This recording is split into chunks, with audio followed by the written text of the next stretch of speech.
Isang magandang araw mga kasari-sari. Kamusta na po kayo? Kamusta po ang inyong mga negosyo? Sana po nasa mabuti kayong kalagayan. So ngayon topic po natin about sa pagpapalit ng ownership ng tindahan. Kunwari ang gagawin ko pong halimbawa yung sa akin. Yung tindahan na ito ay nakapangalan kay mother talaga. Tapos nitong 2023, sabi ko sa akin na ipangalan kasi nga nung time na yun kasi wala, sabi ko nga sa inyo, di ba, hindi kaagad ako nakapaghulog ng SSS. Syempre kabubukas ko lang ng tindahan, medyo mabigat-bigat din yung SSS.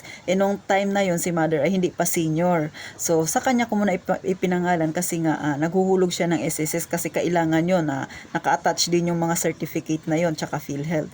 So nung ako ay medyo naka-recover na, 2 taon ang makalipas, so sabi ko kay mother ipangalan na sa akin, at saka si mother kasi ay magsi-senior na. So, kapag nag-senior na ang isang tao, kailangan po wala na siyang business name. Kasi nga po, pag may business name na siya, hanggang 65 pa siya bago magkaroon ng pension sa SSS. So, si mother, sabi niya, alangan naman antay niya pa yung mag-65 siya kasi kailangan hanggang 60 lang. Na wala dapat na negosyo yung isang senior. Kasi kung meron nga na nakapangalan sa kanya hanggang 65 pa siya. Ganon. So, para mapadali, di ipinangalan niya na sa akin.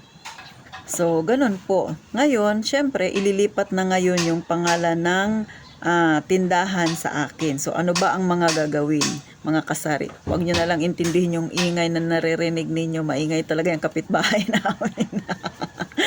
So, kung aantayin ko kailan sila tatahimik, hindi ako makakapag-vlog, mga kasari. So, ganun po So, ito na ngayon, paano ba ang mga gagawin kapag magpapalipat ng ownership, So, syempre, unang-una, kung kamag-anak nyo o kaibigan nyo yung mga nakapangalan dyan at kayo magkukontinue, dapat dalahin nyo sila sa City Hall. Magdadala kayo ng, kasama yan sila, yung dating may-ari, ikaw na bagong may-ari, at saka magdadala rin kayo ng isang tao na magwi-witness, kasi kailangan yan doon sa waiver kasi pipirma. So, 3 kayo, 2 yung kakaray-karayin mo papunta ng City Hall. So, pagdating ng City Hall, pupunta muna kayo syempre sa assessment record. Hihingi kayo doon ng payo kung ano ba ang gagawin ninyo, kasi sabihin mo ililipat na sa'yo yung ownership. So mag-a-advise yan si assessment record department. Kailangan niya ng waiver na manggagaling ng attorney. So may attorney naman sa City Hall, kahit saan naman siguro meron dyan sa inyo, baka meron din yan, magtanong na lang kayo. So pupunta kayo ngayon sa attorney. Siyempre, dala-dala ninyo yung mga papeles, yung mga permit na yan. Kung kayo ay magpapalit ng pangalan at sakto naman ay renewhan, gawin nyo po yan. Mas maigi, magtanong muna kayo sa assessment, wag muna kayo magre-renew. Magtanong muna sa assessment kasi para pagka nakakuha na kayo ng waiver na galing ng ng attorney, para pag nagbayad na kayo, yung lalabas na permit ay nakapangalan na sa inyo. Kung ganun yung plano ninyo, kung kailan kayo magre-renew. Pero kung yung plano ninyo hindi pa magpapalit na kaagad ng ownership, kahit hindi pa renew, hindi pumunta na lang kayo ng City Hall. Pero ito yung mga mangyayari, basta pupunta kayo ng assessment record, tapos mahihingi kayo ng payo kung saan kayo unang sunod pupunta. Pero dala-dala nyo yung mga papel ninyo, yung mga permit na yan na inyong na-renew, yung latest ninyo. Tapos pupunta kayo ng attorney doon sa City Hall. So hihingi kayo doon ng waiver. So kaya kailangan ninyo ng isang witness, kailangan ang dating may-ari at saka ikaw na bagong may-ari. So 3 kayo doon sa harapan ng attorney.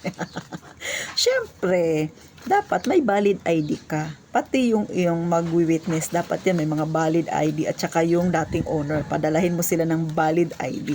At saka, wag mong kakalimutan ang pambayad mo kay attorney. Meron niyang bayad. So, ganon. Tapos, yun, magta-type na yan. Tapos, pipirmahan ni attorney, pipirma yung dating may-ari, pipirma yung witness, pipirma ka. Next, pag natapos mo na yan, babalik ka na naman doon sa assessment record department. Ipapakita mo yung waiver mo. Siyempre, titingnan nila yan kung totoo ba yan, kung sino ba yung attorney na nagpirma dyan, baka pirma-pirma lang yan. So pagka ganun po, na okay na, yung iyong mga papeles na yan ay ita-transfer sa kabilang department, katabi lang din yan. Tapos gagawaan kayo ng permit para, o kaya kung hindi man kayo magawaan sa susunod na pag-renew ninyo, ipapakita nyo lang yan para pag lumabas ang inyong mayor's permit, pangalan nyo na ang nakalagay. Pero kasi ako po, yung ginawa ko araw yun ang renewhan para hindi ako pabalik-balik sa City Hall. Kaya paglabas ng aking permit, nakapangalan na kagad. At saka hindi ako nagdala ng taong witness kasi nga araw ng renewhan yun. So maraming mga tao doon, marami kang kakilalang pupunta doon. So nakita ko lang yung kakilala ko, hinila ko na papunta doon kay attorney.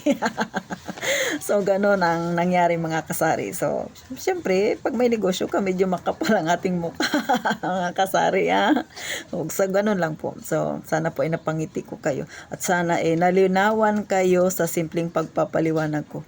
Nalinawan nga ba kayo o nadiliman kayo lalo sa sinabi ko mga kasari? So muli, sana po napangiti ko kayo mga kasari kahit kaunti. At saka syempre, nagpapasalamat po ako sa inyong pagsuporta, sa inyong panunood sa aking maliit na channel. At saka sa mga hindi pa po nakaka-subscribe na nanonood ngayon, please po, pasupport na lang ng aking maliit na channel para syempre makatulong pa tayo sa mga kagaya nating mga may tindahan na hindi pa masyado maalam sa mga pasikot-sikot na gagawin sa City Hall. At saka yung iba bago pa lang talaga sa larangan ng pagtitinda. At yung iba nagre-research lang na nanonood ngayon. Sana makadagdag kaalaman yung aking sinabi, yung aking ipinaliwanag sa inyo mga kasari. At syempre magkaroon ng kaunting idea, magkaroon ng background. So maraming salamat po sa inyo mga kasari. At eto ang inyong pambansang tindera, ang ati Tintin ninyo na palatawa. Thank you po. Mag-iingat kayong palagi mga kasari.